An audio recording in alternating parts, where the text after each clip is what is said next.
Feel a champion no matter what. You know, I win no matter what, and I still feel a champion. So These judges it throw is them in what. jail if they don't give it to him right now, because he won. And when I watched it, I felt he won too. I felt he won. When the final bell rang in the highly anticipated clash between Canelo Alvarez and Terence Crawford, the boxing world erupted. Crawford had just done what many believed was impossible, moving up to super middleweight to face boxing's biggest star and completely dismantling him with cold, calculated brilliance. But instead of accepting defeat with grace, You guys fought again. If you fought now, and he was also in his prime, do you think the outcome would have been vastly different? Definitely it's gonna be different. No, because I'm more mature, more strong, with more experience. It's gonna be different.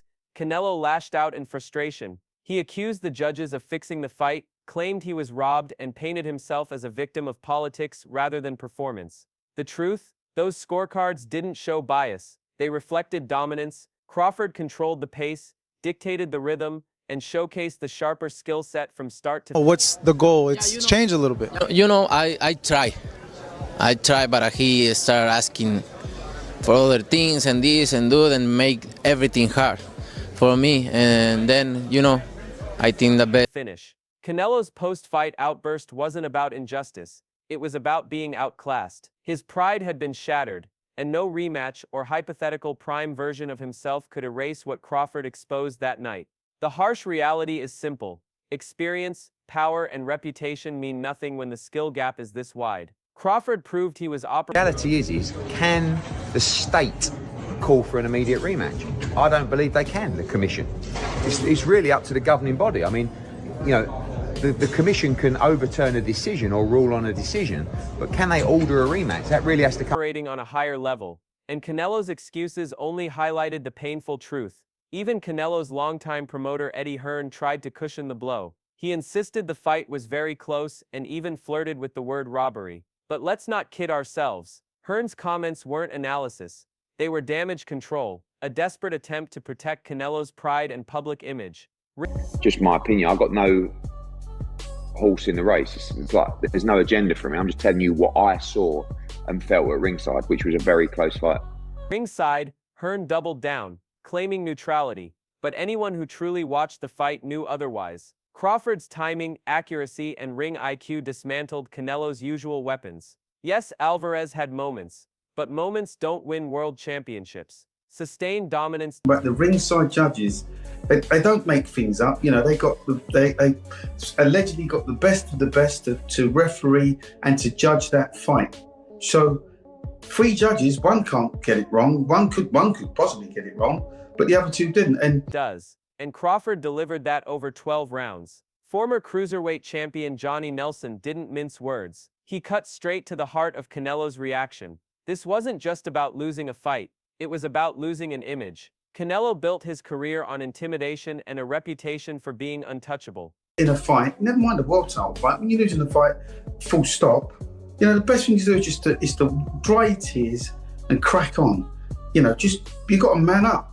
Sometimes somebody just got. Opponents feared to face him, but Crawford stripped away that aura. He exposed vulnerabilities Canelo had managed to hide for years, leaving him grasping for excuses. Pride is a fighter's armor, Nelson explained. Once it's cracked, it reveals the fragility underneath. Canelo's tantrum wasn't truly about the judges, it was about shielding his ego from the humiliation of being second best. This loss wasn't just a dent in his record, it was a dent in his legacy. Not everyone was shocked. Clarissa Shields, the undisputed middleweight champion, had been vocal for weeks leading up to the fight. She always believed Crawford had the tools to shock. Yesterday he said, I don't want to have egg on my face. I've got to get a job done here. So after the things he said the last time, he knows he probably mugged himself off. I think that probably hurt him more than anything. Hit his... Shock the world. While the hype machine built Canelo up as invincible, Shields never bought into the myth. She recognized Crawford's composure, versatility, and relentless willpower, the very qualities she herself relied on to become undisputed. For Shields, this wasn't an upset. It was inevitable. Those who underestimated Crawford ignored the signs that had been there all along. Former welterweight champion Shawn Porter, who once shared the ring with Crawford, immediately shut down the excuse factory. The narrative about Canelo's size and weight advantage, meaningless. Crawford had said from the start that skill beats size, and he proved it. His reach, timing, and tactical awareness turned what many believed would be a disadvantage into a weapon. Suddenly after the fight, pundits were scrambling to claim Crawford looked like the naturally bigger, stronger man at 168 pounds. But Porter explained it I knew it already. I had been texting him. Wasn't about physicality.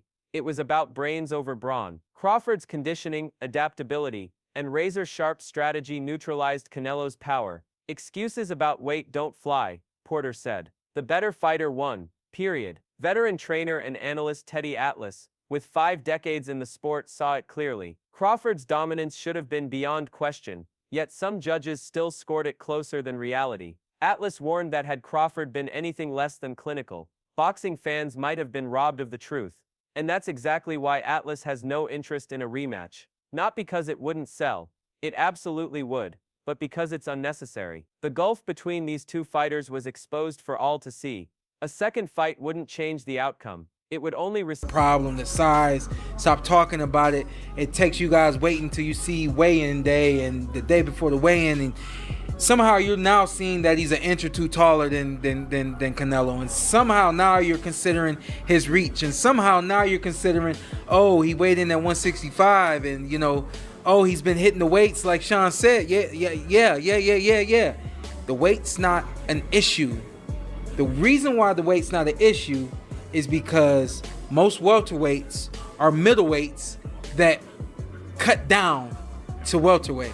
Cycle excuses. While Crawford's performance has already spoken louder than any words ever could. While many dismissed the idea of a rematch, Carl Froch brought a more pragmatic perspective. Crawford has now conquered the super middleweight division, and beyond Canelo, there are very few household names who can bring the same global spotlight. Froch didn't push for a rematch because Alvarez deserved redemption. Instead, he acknowledged the business reality. Boxing thrives on massive spectacles. Canelo, despite his defeat, remains the sport's biggest cash cow. From Froch's point of view, a rematch wouldn't be about proving who's better. The first fight already answered that. It would be about sustaining momentum, keeping the division alive, and giving fans the blockbuster event they crave. At 168, fighters like Hamza Shiraz may be rising, but none of them yet match Canelo's commercial pull. For Crawford, the next step isn't about that bothered me. There's only one thing that really did bother me, and that's why I don't want a rematch, I'll be honest. I've been in this business 50 years, too long to fool myself. Those judges should be really, they got to look in the mirror to have it that close. There's no way it was that close. Thank God he dominated. Because otherwise we might be here talking a whole different thing and really going nuts, and I would definitely break this thing. Yes, you would. I believe you. And maybe that. And I'd owe money. And I couldn't care. I would pay it. Legacy. It's about economics. Oscar De La Hoya's reaction was sharp, emotional, and tinged with vindication. He had been warning anyone who would listen that Crawford was the man to upset Canelo. While the narrative revolved around Alvarez's size, power, and dominance at 168, De La Hoya saw through the noise. He recognized Crawford's hunger, adaptability, and refusal to be intimidated, traits that made him the inevitable winner. For Oscar, this wasn't arrogance, it was validation. Alvarez hadn't just lost, he had been outboxed, outfought, and outshone. The king had been dethroned. Current cruiserweight champion Jaio Patea nailed perhaps the most important point of all. Crawford's greatness lies not in a single perfect game plan, but in his adaptability. This fight wasn't about one strategy executed flawlessly. It was about shifting gears mid-fight, reading Canelo's patterns, and dismantling him piece by piece. Crawford seamlessly switched stances, controlled distance, and broke Canelo's timing. Patea's scorecard had... The only sensible option, or the only real option, is the rematch.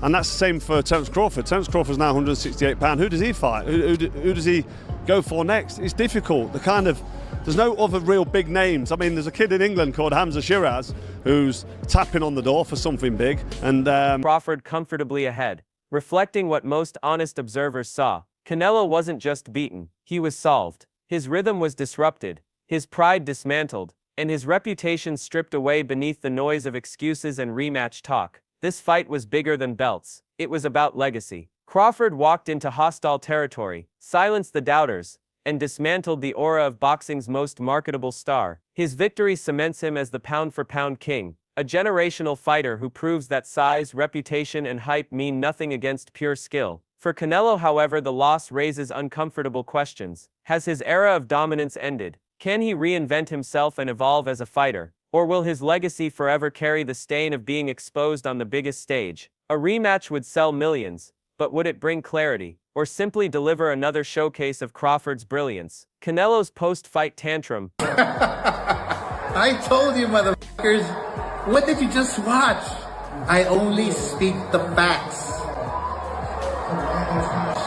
May have thundered with defiance, but the truth cuts deeper. Excuses about robbery or weight can't hide what the world saw. Crawford was simply better. Every voice around the sport told a piece of the same story. Johnny Nelson pointed to pride. Claressa Shields highlighted inevitability. Sean Porter dismissed the size and weight excuses. Teddy Atlas shut down rematch talk. Carl Froch explained the business reality. Oscar De La Hoya celebrated vindication. Jairo Patella praised adaptability. Each perspective painted the same picture. Terence Crawford exposed the gap, and Canelo couldn't close it. For Crawford, this victory isn't just another line on his resume. It's the defining fight that cements his claim to all-time greatness. For Canelo, it's a moment of reckoning. So where does boxing go from here? Fans now stand at a crossroads. Are we witnessing the rise of Crawford as the undisputed generational king? Or does Canelo have one final shock left in him? The ring has already spoken once, and the truth it revealed is hard to ignore. Crawford walked in with too much ammunition, switching seamlessly between southpaw and orthodox,